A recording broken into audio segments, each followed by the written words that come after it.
Assalamualaikum warahmatullahi wabarakatuh. Selamat datang kembali di channel Nara Story dan tentunya masih bersama saya Mas Nara di sini. Apa kabar kalian semua? Semoga selalu baik-baik saja, sehat badannya dilimpahkan rezekinya dan dihindarkan dari segala mara bahaya. Amin. Di kesempatan kali ini saya akan menceritakan sebuah cerita drama rumah tangga dengan judul Melawan Restu.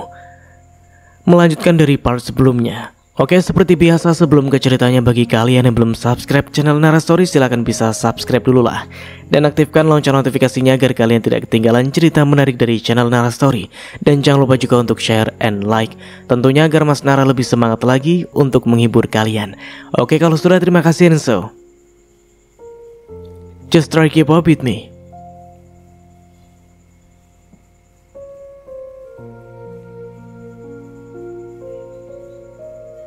Kenapa tidak kamu antar sekalian? Tanya Ibu Widya pada putranya. Tampak keberatan karena Sagara lebih memilih pulang bersama Naina. Oh, gak masalah. Tapi jangan marah kalau mobilmu aku balikin dengan dalam keadaan penyok. Timpal Bianca menutupi rasa kecewa dengan sebuah canda, seraya menerima kunci dari tangan Sagara. Sepertinya Mama perlu kasih hadiah mobil buat Bianca deh, Ma. Sepertinya dia butuh supaya tidak merepotkan orang lain. Cetus Sera menyindir tanpa sungkan. Sembarangan, koleksi mobil dia itu banyak. Ibu Widya melotot ke arah putrinya, seolah Sera meremehkan calon menantu pilihannya. Ya, kalau banyak ya dipakai. Jangan cuma buat pajang doang. Balas Sera menampilkan raut tidak suka. Dia tidak perlu repot bersikap ramah pada perempuan yang berniat menjadi pelakor itu. Wajah Bianca memerah, antara malu dan juga marah. Aku pamit pulang sekarang. Setelah Naina melihat situasi yang mulai tidak nyaman, tidak ingin terlibat drama apapun lagi, tujuan Naina saat ini hanya ingin berpisah dengan Sagara. Itu yang sedang berusaha dia lakukan. Langkah Naina keluar rumah mewah itu ternyata diikuti oleh Sagara. Hingga keduanya sudah berada di sisi mobil putih milik Naina yang dulu dibelikan oleh Sagara, terparkir di antara deretan mobil lainnya. Kunci. Sagara meminta benda itu. Naina buru-buru merogoh tasnya untuk menemukannya. Mereka masuk mobil tanpa banyak bicara, hingga mobil melaju membelah jalanan yang masih tampak ramai lancar. Tidak ada obrolan dalam mobil. Naina juga tidak berminat untuk membuka percakapan apapun. Dibandingkan dengan 3 tahun yang lalu, Naina begitu bersemangat menjalin komunikasi dengan Sagara, menanyakan banyak hal pada pria itu, tapi sekarang tidak lagi. Terima kasih, minuman dan juga dessertnya, ucap Sagara membuka suara. Naina sontak menoleh, bersamaan dengan Sagara yang juga sedang menatapnya. Bianca tadi datang sendiri. Aku tidak mengundangnya ke kamar. Pria itu melanjutkan bicaranya. Naina memutus pandangan. Entah untuk alasan apa pria itu menjelaskan, padahal Naina tidak memintanya. Sama sekali tidak menanggapi. Naina memilih terus diam. Suasana pun kembali hening. Naina merasa mobil yang dikemudikan Sagara melaju dengan sangat lambat. Padahal dia ingin segera sampai di rumah dan merebahkan diri di kasur. Dering ponsel memecah kesunyian milik Sagara. Pria itu langsung mengangkat setelah membaca nama pemanggil.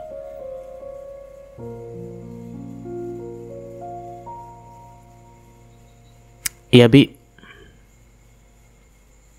Aku menemukan paperback di mobilmu, ucap Bianca dari seberang. Sagara hanya bergumam. Kenapa kamu berbohong? Seragamnya ada di mobil tapi kamu tidak memakainya? Tanya Bianca seolah menuntut penjelasan. Selera Sera memang payah. Aku tidak menyukai motif dan warnanya. Sagara mencoba tertawa tapi malah terdengar aneh. Naina menoleh. Dia tidak mendengar suara di seberang sana, tapi dia sudah bisa menebak dengan siapa Sagara berbicara. Bukan karena supaya Naina tidak merasa malu. Tembak Bianca menyindir.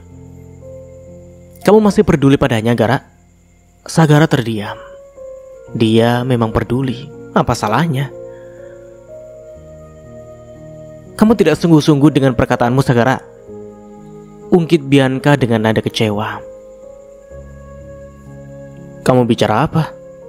Kening pria itu mengerut samar. Kamu memintaku kembali?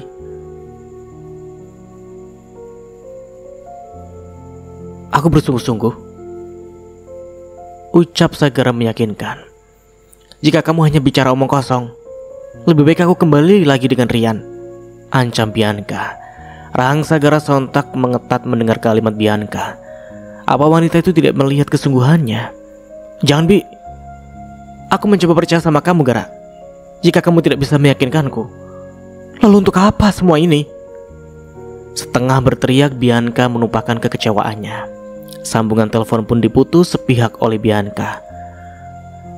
Mengusap wajah kasar, raut Sagara terlihat frustasi. Jangan sampai Bianca kembali pada Rian. Sagara tidak akan membiarkannya. Aku turun sini saja. Mau pesan ojol. Apa? Nada suara Sagara yang meninggi membuat Naina terhenyak. Tubuhnya sedikit mengkerut. Maaf. Sagara menghela nafas gusar. Sagara merasa bersalah karena tidak bermaksud membentak wanita di sampingnya. Kamu terlalu lambat mengemudikan mobil, kata Naina pelan.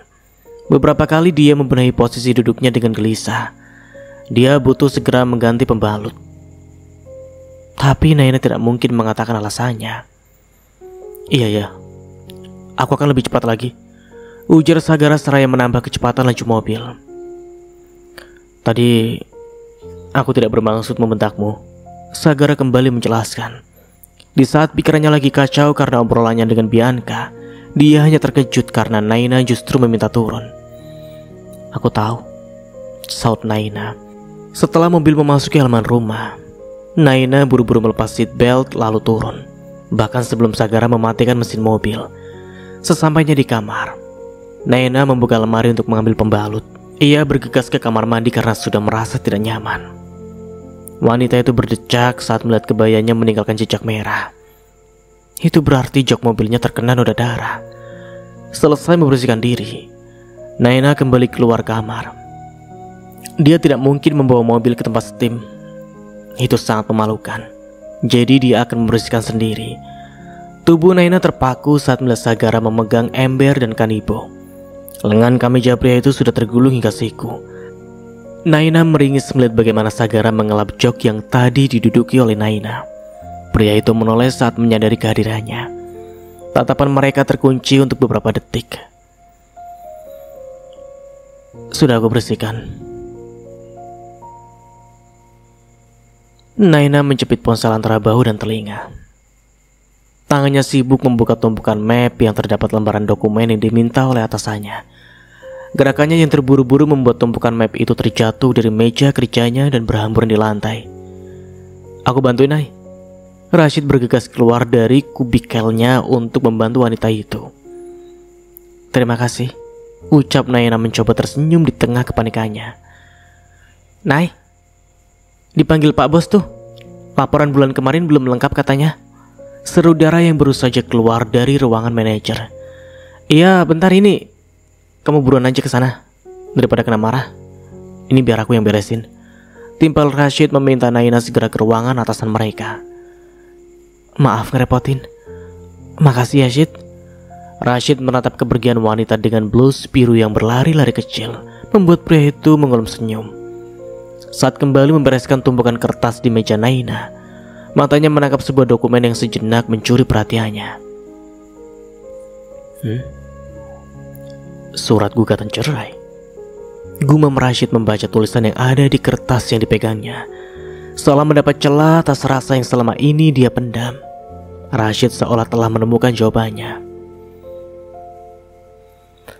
Pada mau makan siang di mana? Tanya Rashid menghampiri Naina dan Dara yang bersiap meninggalkan ruangan. Aku mau makan siang bareng gebetan. Dia sudah jemput di lobi. Saudara tampak bersemangat. Gebetan terus. Kapan naik level jadi pacar? Hati-hati kena ghosting. Cibi Rashid menanggapi kalimat rekan kerjanya itu. Ya masih mending ya, harapanku tetap masih ada. Ya daripada yang sudah tidak punya harapan. Kasian, sindir Dara. Sudah menjadi rahasia umum kalau Rashid naksir dengan Naina sejak pertama kali wanita itu masuk bergabung di kantor mereka. Awalnya mereka tidak tahu status Naina yang sudah memiliki suami. Mereka baru mengetahuinya baru sekitar beberapa bulan yang lalu. Kita tidak tahu takdir kedepannya, ucap Rashid tampak percaya diri. Mereka pun berpisah setelah keluar dari lift. Rashid mengikuti langkah Naina. Ini kesempatannya untuk mempertanyakan soal surat gugatan cerai yang tidak sengaja dia lihat. Memasuki kantin, mereka mulai memesan makanan lalu menepati meja kosong yang berada di dekat jendela. Kamu baik-baik saja, Nay? Tanya Rashid membuka obrolan. Naina yang baru saja memasukkan sambal pada mangkuk sotonya seketika mendongak. Baik. Rashid berdiam sejenak, meneguk air mineral yang baru saja dibuka tutup botolnya. Aku tadi tidak sengaja menemukan surat gugatan cerai. Apa kamu ingin berpisah dari suamimu? Sempat memperlihatkan ekspresi terkejut, namun Naina kembali bersikap seperti biasa. Iya, kamu tahu pengacara yang bagus? Berbicara jujur, Naina tidak berusaha menutupinya. Kamu serius? Kamu sudah terlanjur tahu. Tapi aku berharap kamu tidak menceritakan pada yang lainnya. Naina menekan suaranya. Dia hanya tidak ingin masalah pribadinya jadi bahan gosip di kantor.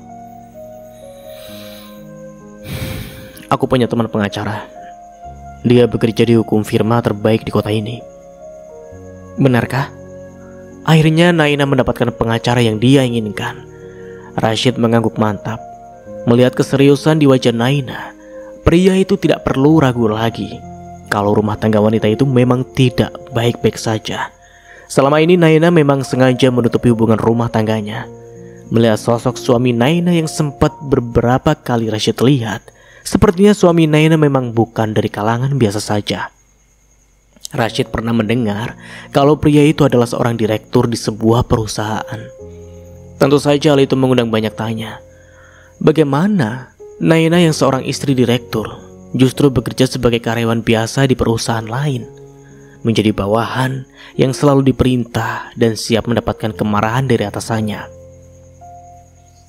Kapan kamu mau bertemu? Nanti aku atur waktunya, ujar Rashid seolah mendapatkan energi baru. Perpisahan Naina dan suaminya seolah menjadi titik terang atas perjalanan cinta untuknya. Rashid bukan tipe pria yang mudah jatuh cinta, jadi tidak masalah jika dia harus sabar menunggu selama proses perpisahan wanita yang sudah berhasil mencuri hatinya itu. Secepatnya, lirik Naina dengan raut masam. Dia ingin segera bebas dari belenggu Sagara. 1 jam kantor usai, Pak Ronald keluar dari ruangannya, lalu berseru di depan karyawan yang tengah bersiap-siap akan pulang. Kalian semua saya traktir makan malam. Proyek kita berhasil. Semua sontak bersorak dan bertepuk tangan. Naina ikut bertepuk tangan seraya tersenyum. Sebenarnya wanita itu ingin mengungkapkan kalau dirinya tidak ikut acara makan-makan itu. Tapi aku harap kamu ikut, Nay. Kamu harus bisa menikmati hidupmu sendiri, bisik Rashid di belakang Naina. Meski Rashid tidak tahu alasan dibalik tuntutan gugatan cerai Naina, tapi dia tahu wanita itu butuh hiburan. Habis makan kita karaoke ya, Pak? Celetuk Dara. Dia yang paling berani di antara karyawan yang lain. Ngelunjak, ucap Pak Ronald. Tapi berhubung saya lagi seneng, mari kita bersenang-senang. Imbuhnya membuat suara riuh kembali terdengar. Naina tidak bisa berkutik saat Dara merangkul bahunya. Sekali-kali ikut kenapa, Nay? Naina akhirnya menganggukkan kepala, membuat Dara tersenyum lebar. Nah gitu dong. Tidak ada salahnya dia mulai mencari kehidupan menyenangkan di luar. Sagara bukan lagi prioritas hidupnya. Tapi Naina masih menghargai keberadaan pria itu. Makanya dia kemudian meraih handphone untuk mengirimkan pesan. Aku telat pulang, ada acara di kantor. Dia kembali menyimpan benda pipi itu dalam tasnya. Pak Ronald sudah memesan tempat di salah satu restoran Korea. Para karyawan begitu bersemangat, apalagi memang sudah pertengahan bulan. Jadi cukup membantu bagi mereka yang sedang menekan pengeluaran. Maka Rashid menaruh daging yang baru saja dia panggang ke dalam piring Naina. Dia tidak peduli ketika tingkahnya membuat beberapa karyawan meledeknya. "Pepet terus, Syed, maju terus, pantang mundur," cetus Jamal sambil cengengesan. Naina berusaha bersikap biasa saja. Baginya Rashid hanya rekan kerja, sama seperti yang lain. Lagi pula dia juga tidak bisa menjaga perasaan orang lain terhadapnya, entah suka maupun benci. "Kayak suami kamu itu, Nay," Dara berbisik sambil menyenggol lengan wanita yang duduk di sampingnya. "Bener gak?" Mengikuti arah pandang Dara, netra Naina menangkap sosok pria dengan balutan kemeja putih sedang berjalan bersisihan dengan seorang wanita yang juga tak asing. "Iya, biarin aja, jangan dilihatin terus."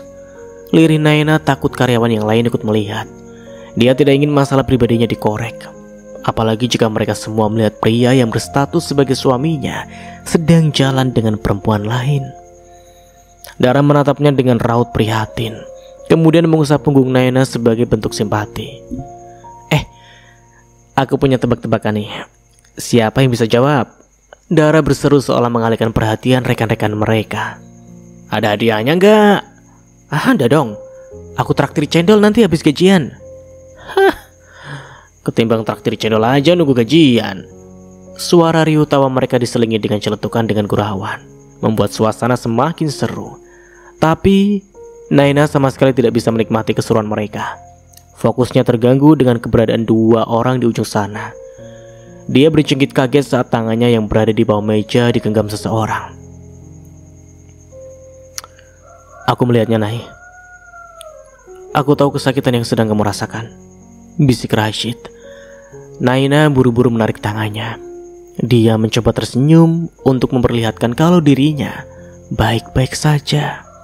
Saat bangun pagi, Naina tidak melihat Sagara di rumah. Biasanya di hari weekend pria itu tengah bersantai di ruang tengah seraya menikmati kopi.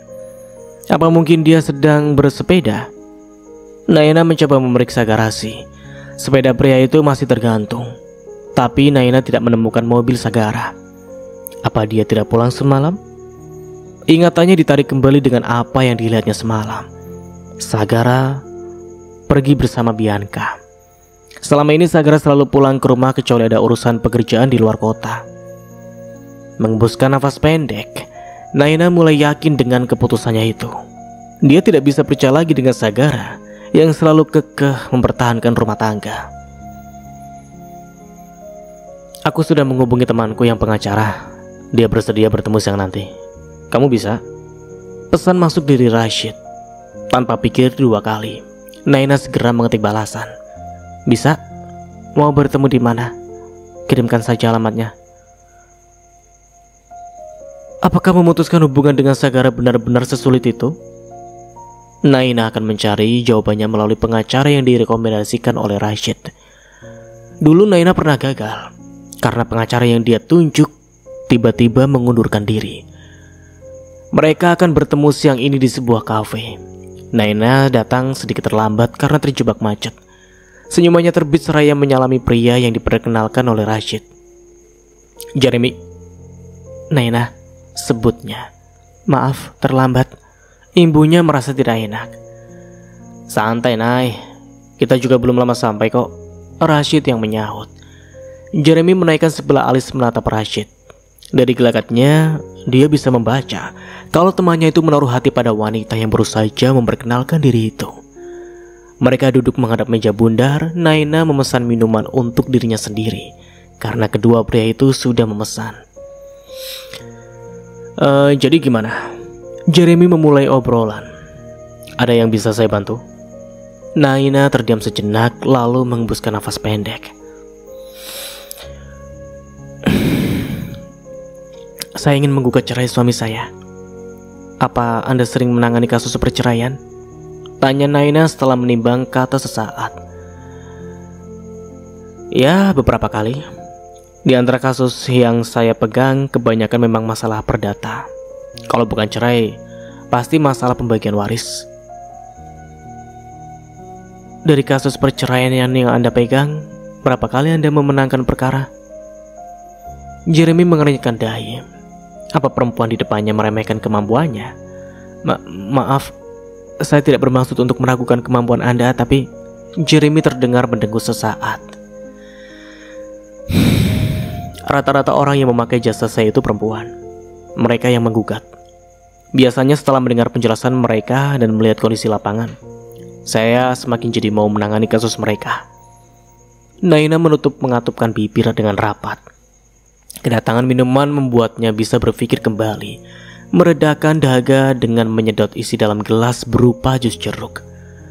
Naina menarik nafas pelan.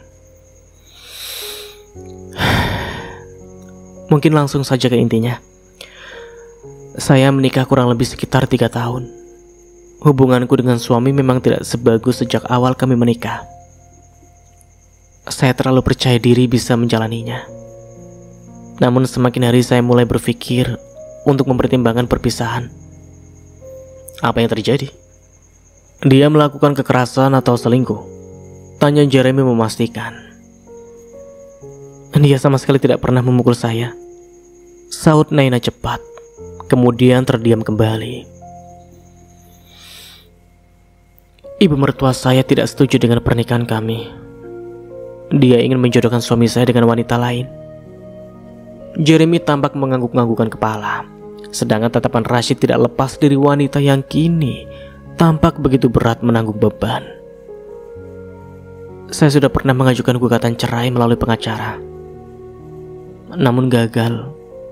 Dia mengundurkan diri tiba-tiba.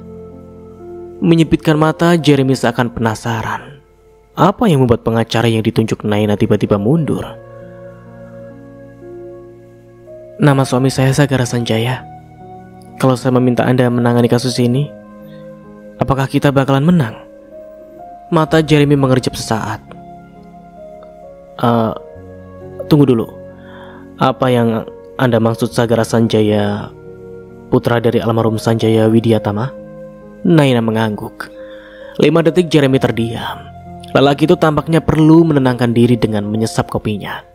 Rashid menatap temannya dengan heran. Wajah Jeremy yang tadi terlihat bersemangat karena akan mendapatkan klien, kini malah meredup. Jeremy menurunkan gelas minumannya kemudian menatap Naina dengan serius. Saya baru 4 tahun bekerja di bidang ini. Saya tahu banyak orang yang menerima sogokan dari orang-orang berduit. Hakim tertinggi kita mungkin juga pernah makan dari duit sogokan itu. Perasaan Naina sudah mulai tidak enak, apalagi ketika dia melihat Jeremy yang hembuskan nafas pendek.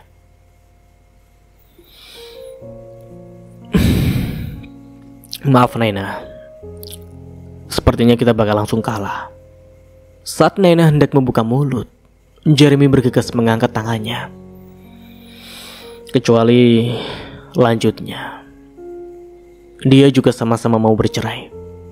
Saya bisa selesaikan kasus kalian berdua jika kalian sudah ada kesepakatan bersama buat pisah. Naina mengurutkan dahi. Kalau dia tidak mau bercerai, Jeremy menggeleng. Saya tidak bisa membantu banyak. Rashid menatap Jeremy dengan tidak percaya. Bahkan kamu belum mencobanya, bro. Timpal Rashid tanpa kecewa. Jeremy tertawa sumbang. Kasus Naina tidak akan sesederhana itu, shit. Jelas Jeremy. Kalau suami Naina dari kalangan orang biasa, karyawan, PNS, atau apapun itu, mungkin aku bisa bantu. Jeremy mengetukkan jemari pada meja. Saya pengacara. Saya sangat tahu gimana susahnya mendapatkan keadilan di negara ini. Apalagi kalau tidak ada duit dan sana kuasana. Jeremy menatap Naina dengan prihatin. Realitas seolah benar-benar menghantam Naina. Seolah dia baru menyadari siapa orang yang hendak dia jadikan lawan. Apa suamimu selingkuh? Tanya Jeremy dengan suara rendah. Naina mengalihkan pandangan. Dia tersenyum masam. Saya tidak tahu. Dia selalu mengatakan tidak. Tapi saya tidak bisa sepenuhnya percaya. Naina teringat kalau semalam Sagara bahkan tidak pulang ke rumah. Semalam bukankah kita melihat dia bersama perempuan lain? Setelah Rashid menguatkan dugaan Naina. Bakal susah kalau tidak pasti, kecuali kamu punya bukti yang bisa menguatkannya, balas Jeremy. Naina memejamkan matanya sesaat. Rasa lelah batinnya karena belum juga mendapatkan jalan keluar.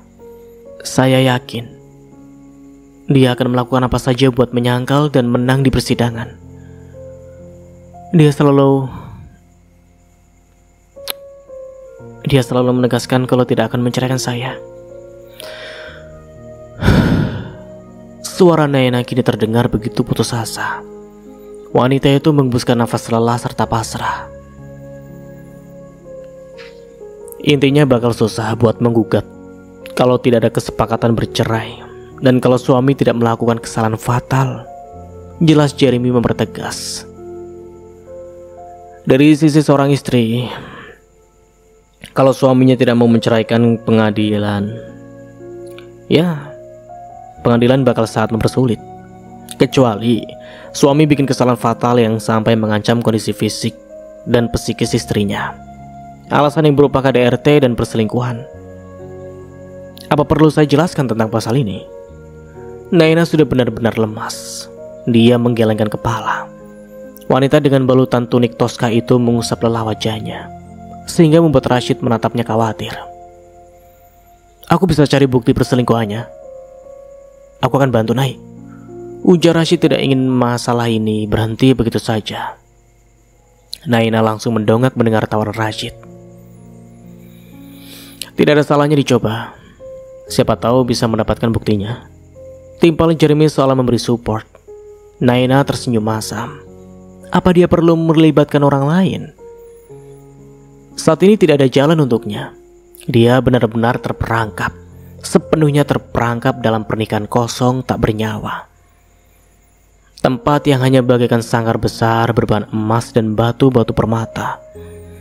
Namun hampa, dan Naina tidak merasa bahagia di sana. Naina ingin lari.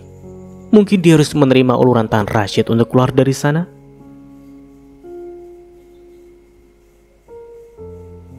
Jarum jam telah menunjukkan jam 12 malam. Naina merasakan pegal di seluruh tubuh begitu keluar dari mobilnya.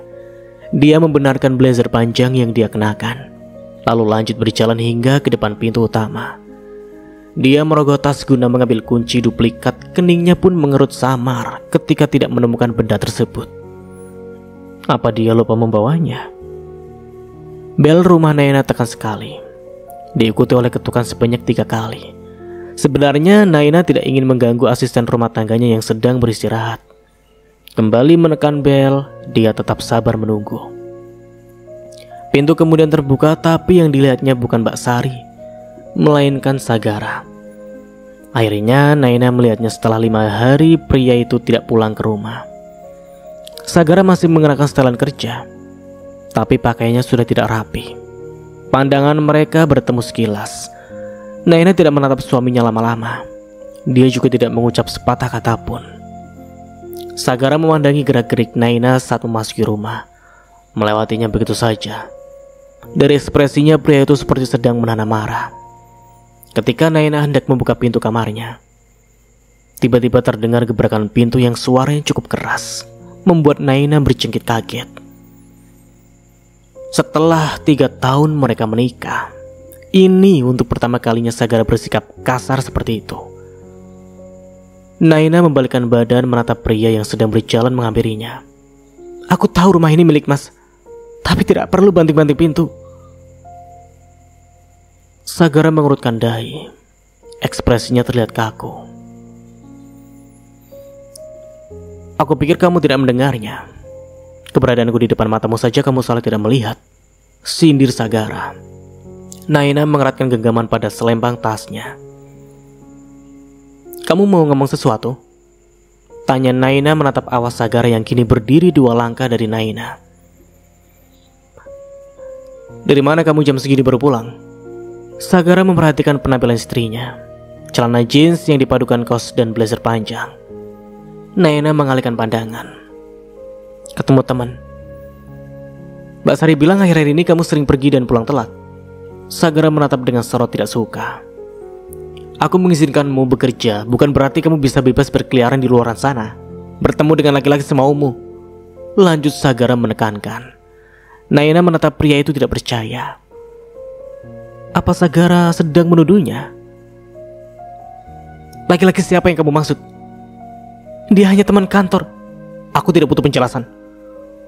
Potong Sagara. Suaranya lebih dalam dari sebelumnya.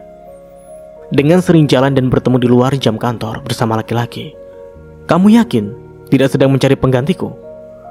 Naina menggeleng cepat. Tidak habis pikir dengan semua asumsi Sagara. Aku sedang capek, Mas. Mas juga pasti sama.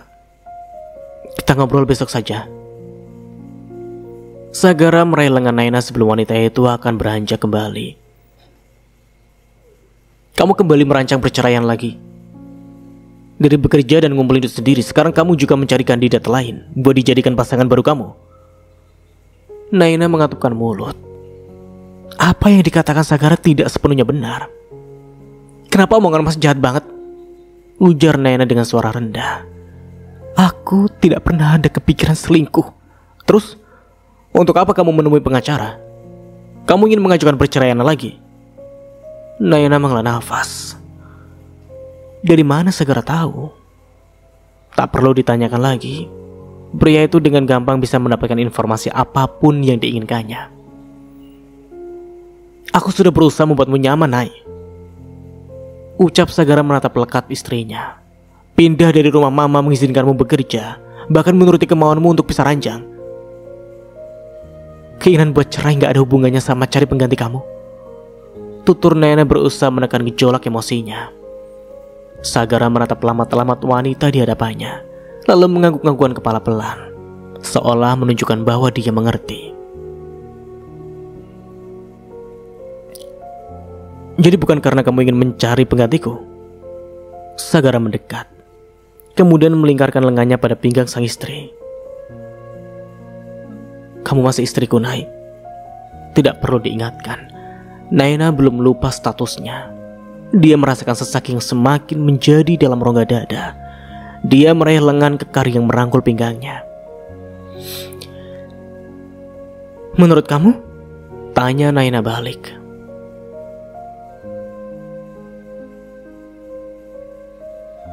Kamu gak mau kita bercerai? Bukankah kita masih jadi suami istri? Kalau begitu buktikan kalau kamu tidak selingkuh. Gumam sang pria tepat di dekat telinganya. Hembusan nafas itu mengirimkan remang di sekujur tubuh. Naina balik mencengkram lengan Sagara, berusaha untuk menahan apapun yang hendak pria itu lakukan kepadanya. Kenapa hanya aku saja yang harus buktikan? Saut Naina menatap berani. Kamu juga harus buktikan kalau kamu tidak selingkuh.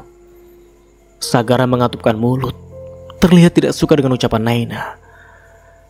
Ia menolehkan kepala cepat. Naina menghindari cumbuan yang hendak mendarat di bibirnya. Berapa kali harus aku bilang? Aku tidak selingkuh, tegas Sagara. Tapi entah kenapa Naina sulit untuk percaya. Naina menegakkan diri dan mendongak, berusaha tidak takut untuk memandang sorot tajam lelaki di depannya. Kemana Mas selama 4 hari ini? Hah? Aku melihat kamu bersama Bianca. Aku juga melihatmu bersama pria teman kantormu itu. Timpal Sagara tersenyum sinis. Satu tangan Sagara masih melingkar di pinggang sang istri. Satu tangan lagi dia gunakan untuk membuka pintu kamar yang selama 1 tahun ini ditempati wanita itu. Naina tidak sempat mengelak ketika mulutnya tiba-tiba dibungkam oleh ciuman panas dari Sagara. Tubuhnya dipaksa bergerak mundur hingga keadaan keduanya berhasil masuk ke dalam kamar. Menarik wajah, Sagara berhenti sesaat untuk menutup pintu, kemudian menguncinya. Naina hendak berbicara ketika sang pria kembali mencumbunya. Kedua mata Naina memanas, menahan seruak marah dan kecewa. Dari bibir pria itu berpindah mengecup rahang dan leher Naina, mendorong pelan hingga tubuh wanita itu terlentang di ranjang. Sagara pun mengunggungnya. Sagara menekan Naina dengan tubuhnya, benar-benar mendesak agar istrinya tidak dapat bergerak. "Masih ingin memaksaku? Atas dasar apa kamu mengatakan itu?" tanya Sagara mengerutkan dahi. "Apa kamu ingin menolaknya?" Naina bergeming. Suasana hatinya saat ini sedang tidak mendukung untuk memenuhi hasrat seksual pria itu. "Saat pertama kali kita melakukannya, bahkan aku sama sekali tidak menolakmu," ujar Sagara seperti pukulan yang menghantam dada Naina. Wanita itu merutuki diri sendiri. Sagara pasti sudah memandangnya rendah sejak saat itu. Begitu memalukan apa yang pernah dia lakukan dahulu. Niat untuk beranjak urung Naina lakukan. Tangan Sagara mengapit wajahnya. Deru nafasnya memburu, terdengar jelas di telinga Naina. Pria itu menyatukan dahi mereka, lalu dia mencium kening sang wanita, turun ke pipi, rahang, dan yang terakhir di bibirnya. Sagara kembali mencumbunya. Kini teramat lembut, panas, dan sensual. Lekuk leher Naina tergelitik. Jejak panas di sekujur tubuhnya membuatnya meremang. "Aku gak suka kamu dekat-dekat dengan laki-laki lain, Nai," bisik Sagara dengan suara parau. "Aku gak suka kamu main-main di belakangku." Permohonan untuk berhenti kini telah tertelan dalam tenggorokan. Naina menggeliat dan tanpa sadar mengeluarkan suara desahan, seolah tubuhnya kini sudah berada dalam kontrol sang suami. Jantungnya bertalu-talu tak karuan, ikut terbawa nafsu duniawi. Percintaan itu begitu intens, hasrat panas membakar keduanya. Sebenarnya apa yang dilihat Sagara darinya? Mungkin sekedar hanya sebuah mainan pemuas nafsu? Entahlah. Malam itu terasa dingin meski sang lelaki sedang mendekapnya. Naina tidak bisa tidur, bahkan menjelang subuh. Saat ini solusi apa yang dia punya? Lepas, tidak akan mudah. Apakah hidupnya akan terus seperti ini? Mereka tidak bertutur kata selesai berhubungan badan. Naina diam karena kekecewaan, sedangkan Sagara diam karena tahu obrolan mereka hanya akan berujung pertengkaran. Tenggorokan Naina sakit sebab menahan tangis. Pemikiran bahwa mungkin dia saat ini hanya sebuah alat pemuas nafsu terus berputar-putar dalam benak. Naina mengalihkan tangan yang melingkari pinggangnya. Dia menarik diri dari pelukan Sagara dan membuka selimut dalam diam. Mengambil pakaian miliknya yang berserakan di lantai, lalu bergegas ke kamar mandi. Dingin air yang mengguyur tubuhnya bahkan tidak bisa meredakan marah dan kecewa yang menggerogoti dada. Naina memejamkan mata selagi merasakan guyuran air. Setidaknya bisa menyamarkan air mata yang akhirnya tumpah dari matanya. "Aku sudah mengumpulkan bukti kalau suamimu benar-benar selingkuh, Nai. Nanti aku perlihatkan buktinya sama kamu saat kita bertemu di kantor." Naina membaca pesan yang masuk dari Rashid saat dia memeriksa handphone. Gejolak emosi pasca kejadian tadi malam belum sepenuhnya reda. Kini Naina harus menerima kabar buruk itu. Naina menatap dirinya yang hanya memakai jubah mandi dalam cermin. Jejak kemerahan yang ditinggalkan Sagara tampak begitu jelas pada leher dan dadanya. Melihatnya membuat Naina tiba-tiba merasa muak. "Bisa kita bertemu pagi ini sebelum berangkat ke kantor? Sekalian mau cari sarapan di luar." Seusai mengetik pesan balasan untuk Rashid, wanita itu menarik nafas pendek. "Boleh? Mau ketemu di mana?" Naina menuliskan alamat salah satu kedai yang menyajikan banyak menu sarapan. Setelahnya, dia mengambil pakaian dari dalam lemari dan berganti di kamar mandi. Ketika meninggalkan kamar, Sagara masih tertidur pulas. Waktu masih menunjukkan pukul 5:30 pagi. "Aku berangkat, Mbak Sari," pamit Naina saat berpapasan dengan asisten rumah tangganya. Maaf Bu, kemarin Bapak tanya-tanya soal Ibu. Jadi Mbak Sari tambah gugup sambil memegang erat sapu di tangannya. Dan sampai di sini dulu ceritanya. Nantikan kelanjutan ceritanya di part berikutnya. Dari saya mohon maaf bila ada salah kata atau dalam penyampaian cerita. Akhir kata, wassalamualaikum warahmatullahi wabarakatuh. Sampai jumpa di video selanjutnya and see you. Ciao.